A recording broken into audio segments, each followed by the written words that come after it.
I think I didn't do anything wrong. Just made a joke about my husband. Everyone laughs about these things, right? But when the envelope arrived with his lawyer's name on it, I realized maybe losing everything wasn't so funny after all. I never thought a little joke could lead to divorce papers on my kitchen counter. Before we dive deeper into this story, I have one small request. Please subscribe, drop a like, comment, and hit that hype button to boost this channel so more people can discover these incredible stories. The dining room looked perfect that Saturday evening. I'd spent hours arranging everything just right. The good china, fresh flowers, candles flickering against the mahogany table. Our friends were coming over, and I wanted to show them how well we were doing. Julian had been quiet all afternoon, helping me prepare in his usual methodical way, folding napkins with accountant precision. "Eulalia, this looks amazing," Cassidy said as she walked in with her husband Mark. My best friend since college always knew what to say. Behind them came the Hendersons and the Patels, our usual dinner party crowd. Julian helped too, I said, though honestly he'd mostly just followed my instructions. He's good at following directions. Everyone laughed politely. Julian smiled, but I caught that little twitch at the corner of his mouth. He was 36, but sometimes acted like an old man, taking everything so seriously. The evening started well enough. I served the roast beef perfectly pink, the wine flowed, and conversation buzzed around the table. Julian tried to join in, talking about some client situation at his accounting firm, but honestly, who wants to hear about tax codes at a dinner party? Speaking of work, I interrupted. Did I tell you about my new trainer at the gym? Nathan's his name. He's got these amazing ideas about physical fitness. Cassidy raised an eyebrow. Oh, really? Yes, he's much younger than us, full of energy. He really knows how to work out all the kinks. I giggled at my own cleverness.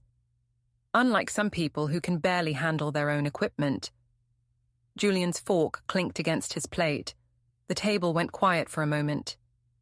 "Eulalia," he said softly, "maybe we could—" "Oh, Julian's so modest," I continued, refilling my wine glass.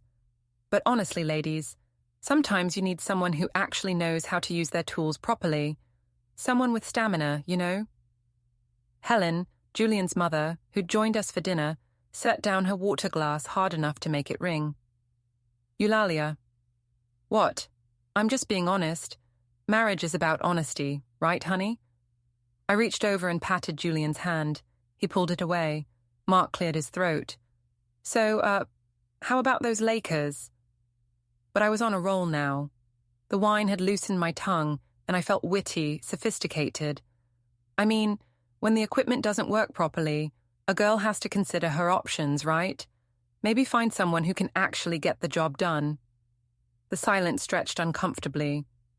Maya, our 10-year-old daughter, had been coloring quietly in the corner, but now she looked up with confused, hurt eyes. "Mom," she whispered. Julian stood up slowly. "I think I'll check on dessert." "See? He runs away from everything," I said to the table. "Can't handle a little adult conversation." Helen stood too, her face flushed.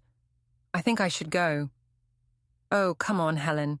Don't be so dramatic. We're all adults here." But the mood was broken. People started making excuses. Early morning, babysitter, headaches. Within 20 minutes, our perfect dinner party had dissolved into awkward goodbyes and half-hearted promises to do this again soon. As the last guest left, Julian appeared in the doorway. His usually neat hair was disheveled, and there was something different in his eyes. "Did you mean what you said tonight?" he asked quietly. I was already pulling out my phone, scrolling through messages. "What? Oh, that? Julian, you're being too sensitive. It was just girl talk. Everyone jokes about their husbands." "Do they?" He stood there for a long moment, just watching me. There was something unsettling about his stillness, his careful attention. "You know what your problem is?" I said, not looking up from my phone. You take everything so personally. Learn to laugh at yourself. I was typing a message to Nathan. Free tomorrow afternoon. Need to work off some stress. When I looked up, Julian was still standing there, but something had changed in his expression. He wasn't hurt anymore. He wasn't angry. He was just watching, calculating. Good night, Eulalia, he said, and walked upstairs. I shrugged and went back to my phone. Nathan had already replied, Always free for you, beautiful. Meet at the usual place? As I typed back, can't wait, I didn't notice Julian standing at the top of the stairs, looking down at me with those unreadable eyes. Monday morning came with its usual routine. Julian left early for the office, Maya caught the school bus, and I had the house to myself before heading to my job at Morrison and Associates. But first, I had a workout scheduled. The gym was my sanctuary now. Nathan had this way of making me feel alive again, appreciated. At 31, he had the kind of energy Julian had lost somewhere along the way. Where my husband was careful and methodical, Nathan was spontaneous and passionate. You look tense, Nathan said as I approached his training station. His smile made my stomach flutter in a way Julian's hadn't for years. Dinner party drama, I said, stepping closer than necessary. My husband doesn't appreciate my sense of humor. His loss, Nathan murmured, adjusting my form on the weight machine.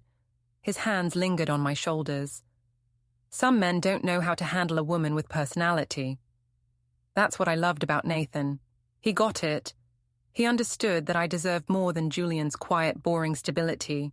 I deserved passion, excitement, someone who actually listened to me. Want to grab coffee after? He asked. I know this place. Coffee turned into lunch.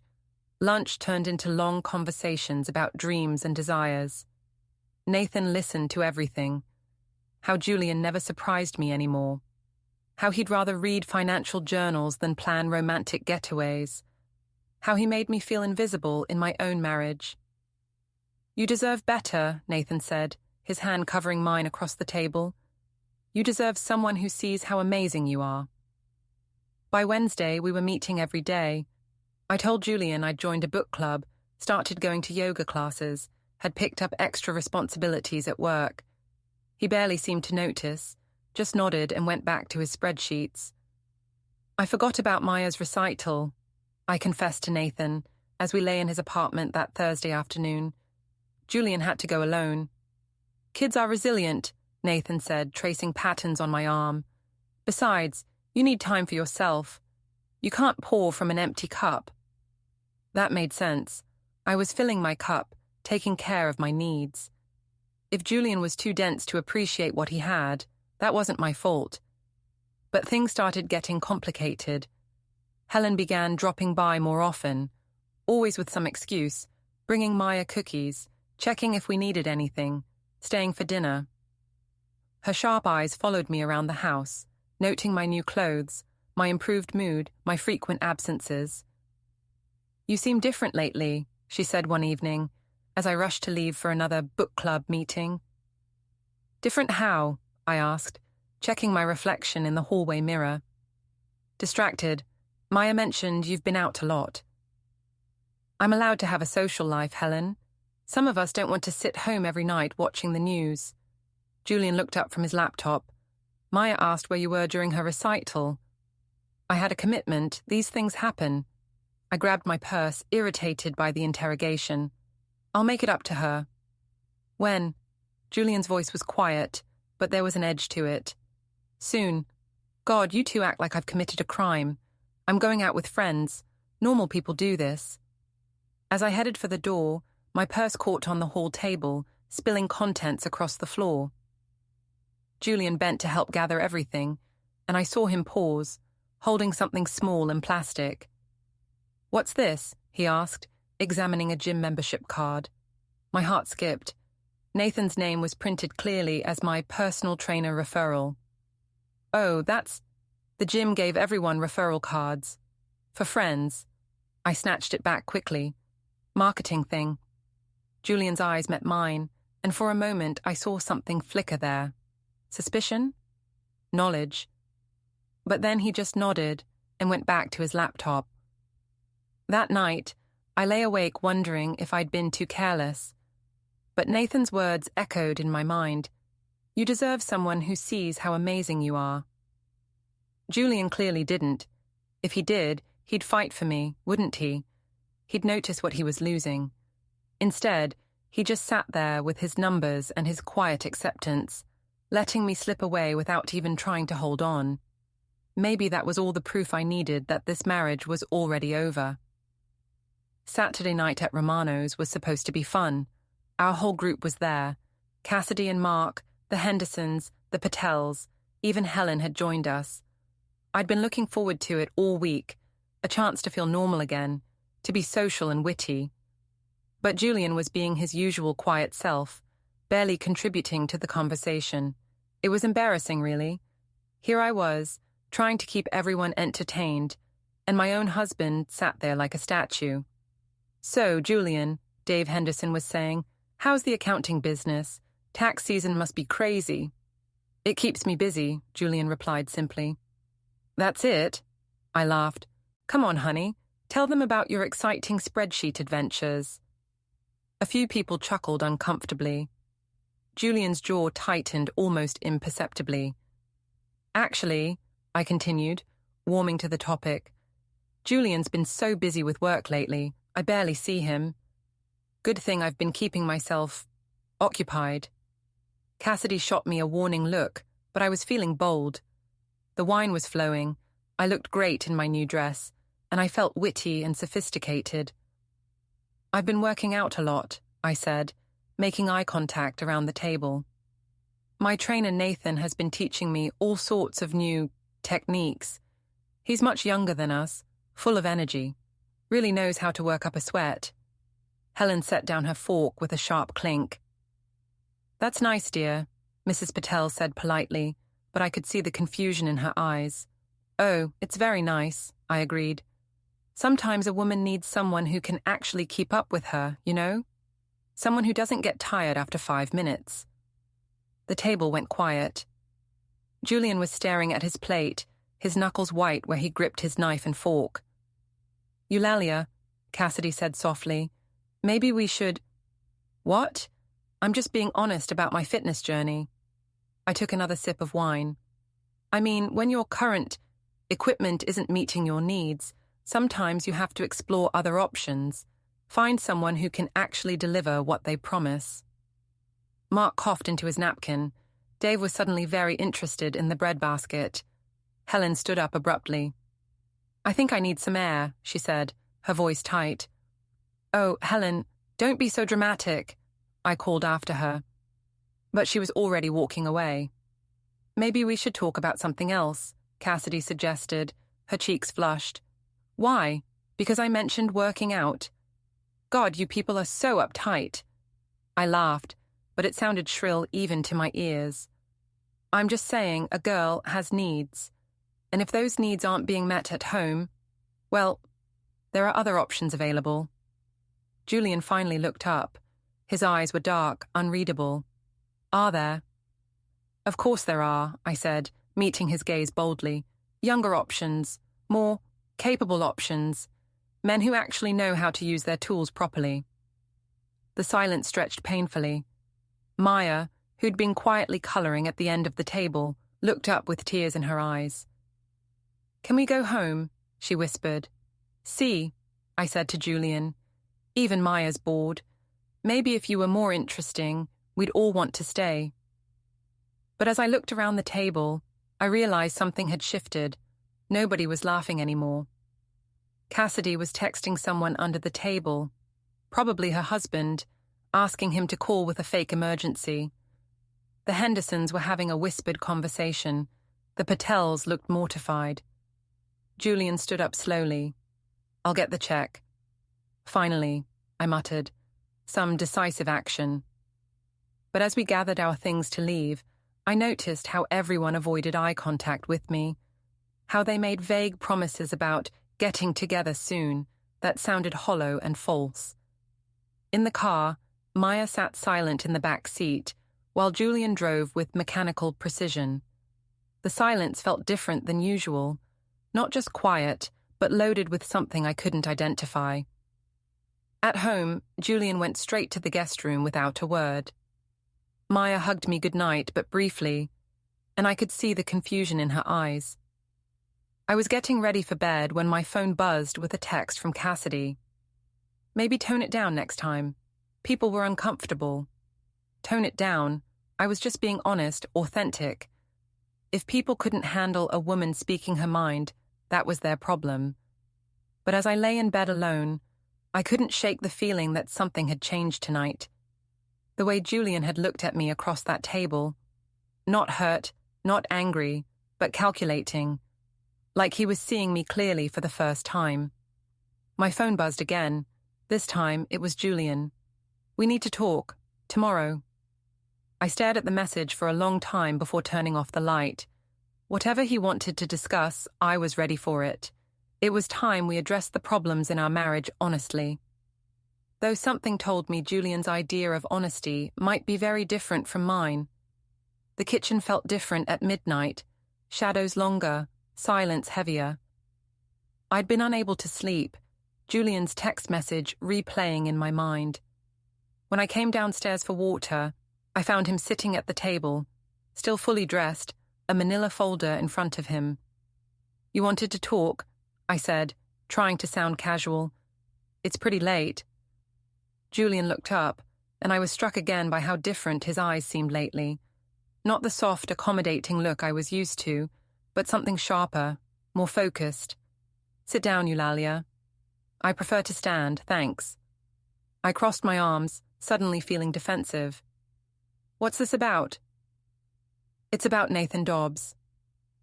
My heart skipped, but I kept my expression neutral. "Who?" "Your personal trainer. The one whose name is on the gym membership card in your purse. The one you've been meeting every day for the past 3 weeks. I don't know what you're implying, but I'm not implying anything." Julian opened the folder. "I'm stating facts. Monday, you met him at Café Luna at 2 p.m. Tuesday, his apartment on Oak Street. Wednesday, the Marriott downtown. Should I continue?" The blood drained from my face, but I forced a laugh. "Are you having me followed? That's paranoid, Julian, and creepy." Thursday, you missed Maya's recital to be with him. Friday, you told me you were at book club, but you were at his place until almost midnight. This is insane. I moved toward the table, trying to see what was in the folder. "You're imagining things. I think you need help." "Am I imagining these?" He spread out printed screenshots, text messages between Nathan and me. Messages that were intimate, explicit, planning meetings. My stomach dropped. "Where did you get those?" "Does it matter?" Julian's voice was calm, almost conversational. "The question is, what do we do now?"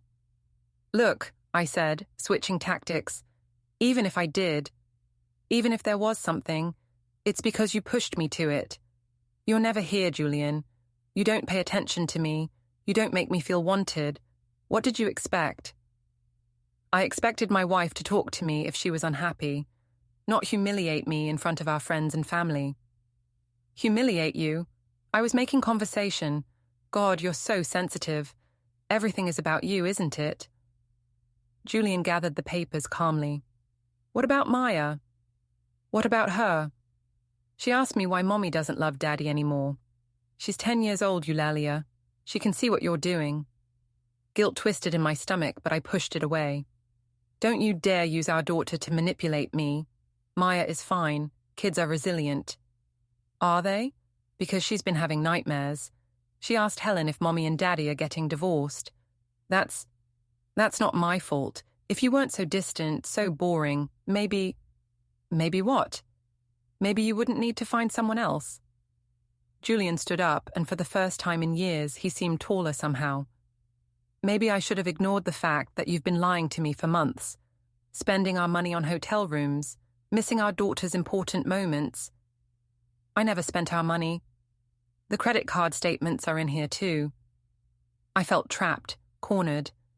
This wasn't how this conversation was supposed to go.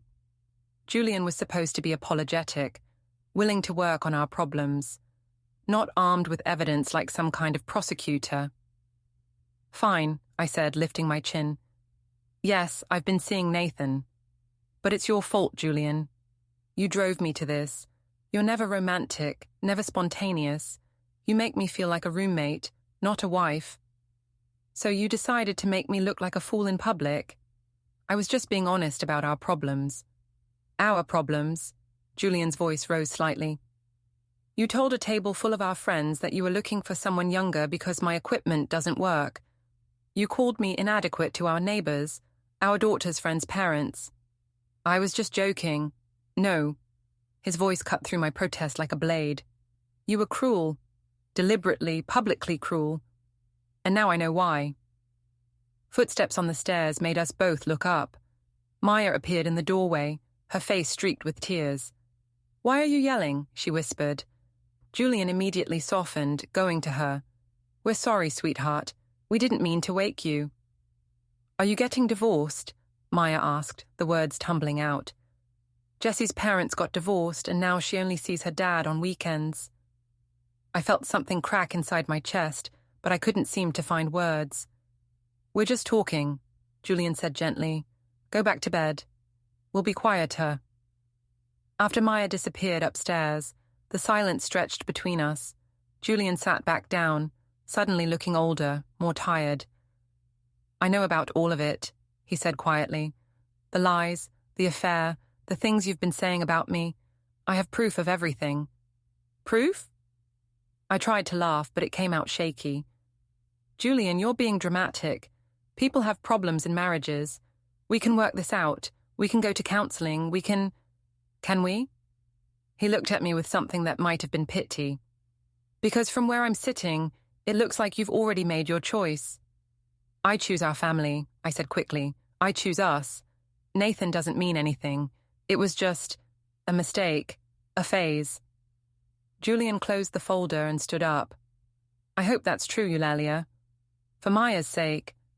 As he headed toward the stairs, I called after him. What's that supposed to mean? He paused at the doorway, not turning around. It means I know about Nate. I have proof. And tomorrow, we're going to figure out what comes next. The way he said it made my blood run cold. This wasn't the Julian I knew. Passive, accommodating, easily manipulated. This was someone else entirely. Someone who might actually fight back. The envelope arrived on a Tuesday morning, delivered by a courier who asked for my signature. Inside was a letter from Blackwood and Associates, Family Law. As I read the formal language, my hands began to shake. Dissolution of marriage, irreconcilable differences, evidence of adultery, seeking primary custody. Julian had actually done it. He'd filed for divorce. I found him in the garage, packing boxes with methodical precision. Always so organized, my husband. Even leaving me was done with careful planning. You can't be serious, I said, waving the papers. Julian, this is insane. We can work this out.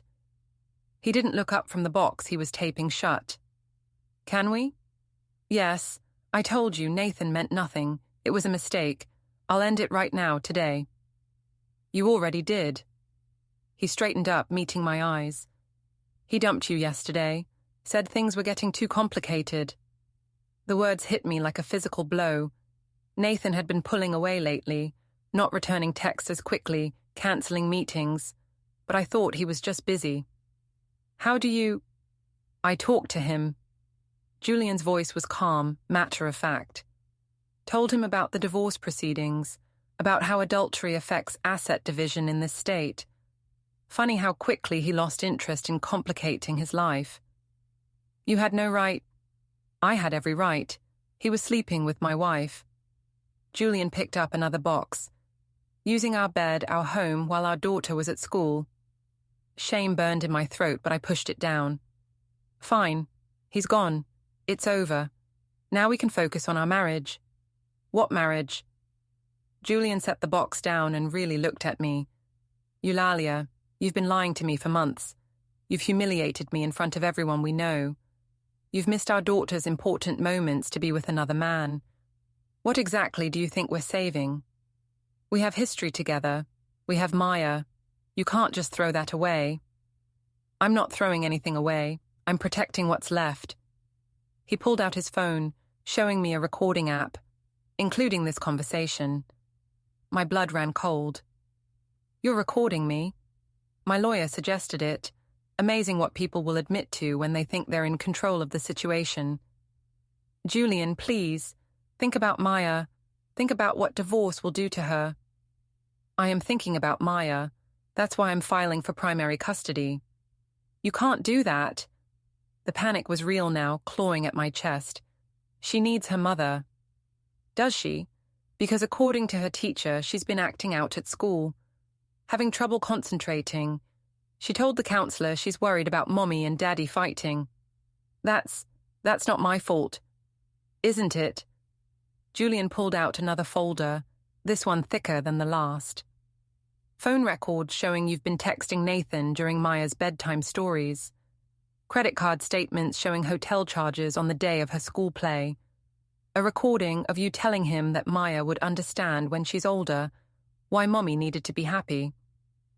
You recorded my private conversations? Nathan recorded them. Apparently, he was getting nervous about the whole situation, wanted insurance in case things went badly. Julian's smile was cold. He was right to be nervous. I felt the walls closing in around me. This wasn't the Julian I knew, the one I could manipulate and control. This was someone else, someone strategic, someone who planned ahead. What do you want? I whispered. I want Maya to have stability. I want her to live with the parent who puts her first. He closed the folder. I want you to sign the custody agreement without a fight. And if I don't, then we go to court. And all of this becomes public record. Julian gestured to the folders. Every text message, every lie, every cruel joke you made at my expense. Is that really what you want? My phone buzzed. A text from Cassidy. Heard about the divorce. Are you okay? Word was already getting out. In a town like ours, Julian's lawyer filing papers would be noticed. People would start choosing sides. I need time to think, I said. You have 24 hours to respond to the custody proposal. Julian picked up his box again. After that, it goes to court. Where are you going? I asked as he headed for the door. Hotel downtown. Maya knows where to find me. He paused. Oh, and Eulalia. The bank accounts are frozen as of this morning. Court order. You'll need to get your own lawyer. As he loaded boxes into his car, I stood in the driveway feeling like my world was collapsing. Neighbors were watching from their windows, Mrs. Chen from across the street, the Johnsons from next door. By tomorrow, everyone would know. My phone buzzed again. This time it was Tara, my sister. Julian called, said you might need someone to talk to. What's going on? But what could I tell her? That I'd destroyed my marriage for a man who dumped me the moment things got complicated. That I'd been so focused on what I thought I deserved that I'd lost sight of what I actually had. Julian's car pulled out of the driveway, taking boxes of his life away from our home. As I watched him go, I realized that for the first time in our marriage, I had no idea what he was thinking, and that terrified me more than any divorce papers ever could. The courthouse smelled like disinfectant and desperation. I sat in the hallway outside family court. My lawyer, a young public defender who looked barely out of law school, shuffling through papers with obvious nervousness. Mrs. Finch, I have to advise you again that fighting the custody arrangement isn't in your best interest, she said quietly. The evidence against you is substantial. Through the courtroom doors, I could see Julian sitting with his attorney, a sharp-dressed woman with silver hair, and the kind of confidence that came from winning cases like this. Helen sat behind them in the gallery, her face stone-cold with disapproval. He can't just take Maya away from me, I whispered. I'm her mother. Yes, but the court considers the child's best interests above all else. My lawyer pulled out a folder I'd seen too many times now.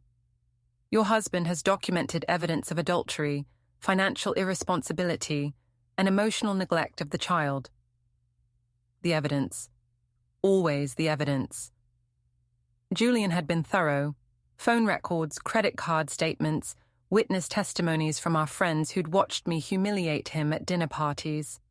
Even Nathan had provided a statement, distancing himself from the whole situation and painting me as the aggressive pursuer. All rise for the Honorable Judge Martinez. The proceedings were a blur of legal language and cold facts. Julian's lawyer presented their case with surgical precision: my affair, my lies, my public humiliation of my husband, my absence from Maya's important moments. "Your Honor," she said, "Mr. Marsh has been the primary caregiver throughout this marriage. He attended parent-teacher conferences, school plays, and doctor's appointments while Mrs. Finch was otherwise occupied." When it was my turn to speak, I tried to explain. "Your Honor, I made mistakes, but I love my daughter. I was going through a difficult time in my marriage." "Mrs. Finch," Judge Martinez interrupted, "the court is concerned with your daughter's welfare, not your marital difficulties. Can you explain why you missed her school recital?" The question hung in the air. I couldn't very well say I was in a hotel room with my trainer. I had a prior commitment. "More important than your child's performance?" The silence stretched painfully. In the gallery, I could see Cassidy and Mark, but they wouldn't meet my eyes. Tara was there, looking uncomfortable and confused. Helen stared at me with open contempt. "Mrs. Finch, based on the evidence presented, this court awards primary custody to Mr. Marsh, with supervised visitation rights to Mrs. Finch every other weekend." The gavel came down like a gunshot. Outside the courthouse, Julian walked with Maya toward his car. Our daughter looked small and confused, clutching a stuffed animal and asking questions I couldn't hear from this distance. "Julian, wait!" I called out, running after them. He stopped but didn't turn around. Maya looked at me with eyes that seemed older than her 10 years. "Can I talk to her?" I asked. Julian nodded, stepping back a few paces but staying close enough to hear. "Mommy?" Maya's voice was small. "Are you going to live somewhere else now?" "Just for a while, sweetheart, but I'll see you every other weekend. We'll do fun things together." "Why can't you just say sorry to Daddy?" The question hit me like a physical blow. In a child's world, problems could be solved with apologies and hugs. She couldn't understand that some damage couldn't be undone. "It's complicated, baby." "That's what grown-ups always say when they don't want to tell the truth," Maya said, and I heard Julian's influence in her words. As they drove away, I stood alone in the courthouse parking lot. My phone had been silent all morning. No calls from friends, no supportive texts. The social circle I'd worked so hard to impress had quietly closed ranks against me.